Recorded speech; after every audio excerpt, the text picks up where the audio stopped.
আসসালামু আলাইকুম, কেমন আছেন সবাই? যে যেখানে আছেন আশা করি আল্লাহর মধ্যে ভালো আছেন, সুস্থ আছেন, নিরাপদে আছেন। আর যারা অসুস্থ আছে দোয়া করবেন আল্লাহ যেন সকলকে ভালো রাখে, সুস্থ রাখে। চলে আসলাম আর একটি ব্লগ নিয়ে। আর আজকে হচ্ছে মেঘলা দিন, ঘড়িতে বাজে হচ্ছে 11:38। তো আজকে যেই দিকটা আমি বলতে চাইতেছি সেটা হইতেছে বাইকের ক্লাস নিয়ে। এই যে আমরা যখন ক্লাস ধরি, যে একটা হচ্ছে ফুল আর অনেকে দেখবেন এরকম হাফ ছেড়ে রাখে। তো আসলে অনেকেরই ক্লাস প্লেট খুব দ্রুত চলে যায়, বলতে গেলে অনেক তাড়াতাড়ি দেখা গেছে 20,000-এ 15,000-এ এরকম চলে যায়। আবার অনেকেরটা দেখবেন 50,000 প্লাস, 60,000 আরও বেশি। কিন্তু আসলে এর কারণটা কি? তো আমরা আমার যতটুকু ধারণা, আমি যতটুকু বাইক রাইড করে নিজে থেকে এক্সপিরিয়েন্স করতে পারছিলাম, যেটা হইতেছে বাইকের সর্বোচ্চ ক্লাস প্লেট বা ক্লাস ধরার যে নিয়মটা, এটা হচ্ছে ফুল। আপনি যখন একটা বাইক রাইড করবেন তখন এরকম ফুল ক্লাস ছেড়ে আর কি রাইড করবেন। আর যতটুকু ফুল রাখা যায় ঠিক ততটুকুই রাখবেন। কারণ হইতেছে আপনি যদি হাফ ক্লাস ছাড়েন তখন দেখা গেছে ক্লাস প্লেটটা ওই অনুযায়ী গিয়ার শিফটিং অনুযায়ী ওটা কভার করতে পারে না, আমার নলেজ অনুযায়ী।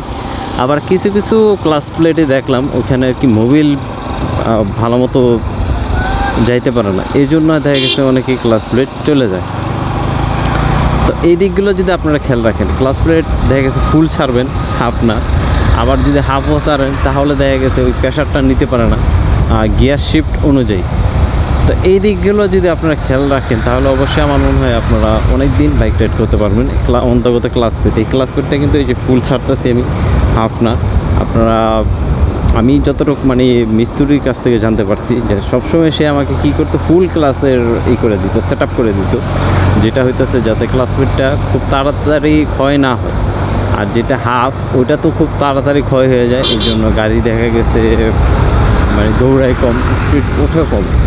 তো এই জিনিসগুলো আসলে আমরা অনেকেই জানি না, আবার অনেকেই জানি। অনেকেই সুবিধার্থে কী করে আমরা হাফ ক্লাস সেট আপ করে নিই, যে হাফ ক্লাস ছাড়লেই গাড়িটা দৌড় দেয়, এরকম কিছু সেট আপ করে নিই। আসলে এই জিনিসটা একেবারে আমার ভুল ধারণা। আমার যতটুকু আমি জানি, আমার থেকে আরও ভালো ভালো অভিজ্ঞ লোক আছে, তারাও এই জিনিসটা হয়তো শেয়ার করছে। আবার আমি এমন না যে একেবারে আমি নিজে থেকে কিছু বলতেছি, আমি অনেক কিছু দেখছি, দেখার পর জানছি, তারপরে আমি আপনাদেরকে এই জিনিসটা জানানোর চেষ্টা করতেছি। তো যদি ফুল ছাড়েন তাহলে ক্লাস প্লেটটা দীর্ঘস্থায়ী হইবে। আর যদি হাফেও অনেক সময় দীর্ঘস্থায়ী হয়। আবার অনেক ক্লাস প্লেটে দেখলাম যে মোবিল যে যাওয়ার যে একটা রাস্তা, ওই ছিদ্রটা নাই, যার কারণে ক্লাস প্লেটটা অনেক সময় খুব দ্রুত ক্ষয় হয়ে যায়। যেটা যেমন 20,000-এ অনেক গাড়ির ক্লাস প্লেট অনেক ক্ষয় হয়ে গেছে, নষ্ট হয়ে গেছে। আর ক্লাস প্লেট যাওয়া মানেই তো একটা গাড়ির গতি অনেকটা কমে যায়, গাড়ির স্পিড থাকে না, স্লো, খুবই চালাইতে আনফিল লাগে। আর তখন শক্তিটা অনেকটা পারফরমেন্স কম পাওয়া যায়।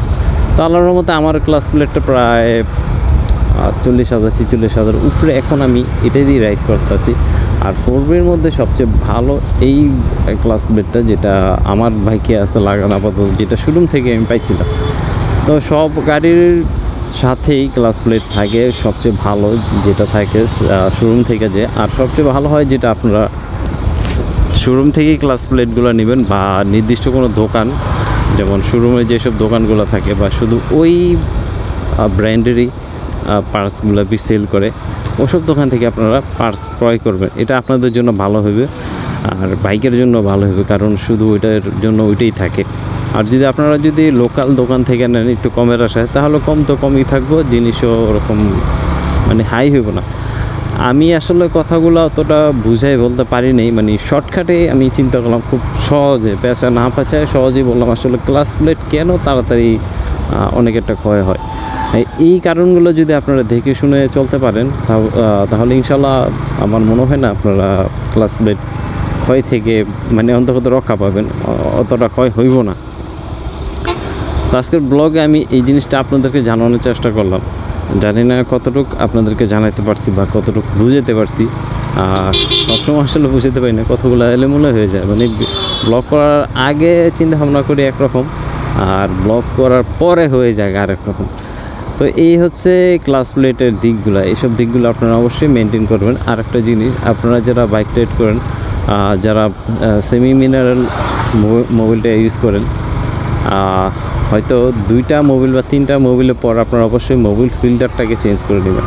যেমন আমি অনেক সময় দেখা গেছে যতবারই মোবিল চেঞ্জ করি ততবারই মোবিল ফিল্টারটা চেঞ্জ করে নিই, কারণ বেশি একটা দাম না এর জন্য। আবার দেখা গেছে অনেক সময় 2টার পর একটা চেঞ্জ করি, কারণ মোবিল ফিল্টার চেঞ্জ করলে আপনার সব কিছু ভালো থাকবে। ওই ফিল্টারটার মধ্যে সব যত ময়লা আবর্জনা আর কি জমা হয় গাড়ির, আবর্জনা বলতে কি যেমন ডাস্টটা যেটা কালো হয়ে যায় একবার পুরে টুরে।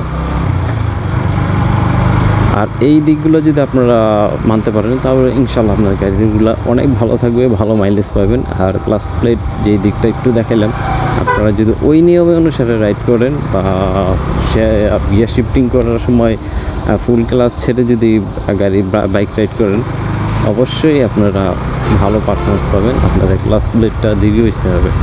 তো এই জিনিসগুলাই জানালাম, ক্ষমা চেয়ে নিচ্ছি যদি ভুল হয়ে থাকে। কথাগুলো আসলে ওরকমভাবে বুঝতে পারিনি, কারণ হইতেছে নিজেও জানি না কী কারণে। তো সকলে ভালো থাকবেন, সুস্থ থাকবেন। ভালো লাগলে চ্যানেলটা ঘুরে আসতে পারেন, আপনাদের সাপোর্টে আমার অনেক কিছু, অনেক সাহস, অনেক কিছু। আর ইচ্ছে করলে কমেন্ট করতে পারেন। এখান থেকে বিদায় নিচ্ছি, দেখা হচ্ছে পরবর্তী যে কোনো ভিডিওতে। আল্লাহ হাফেজ।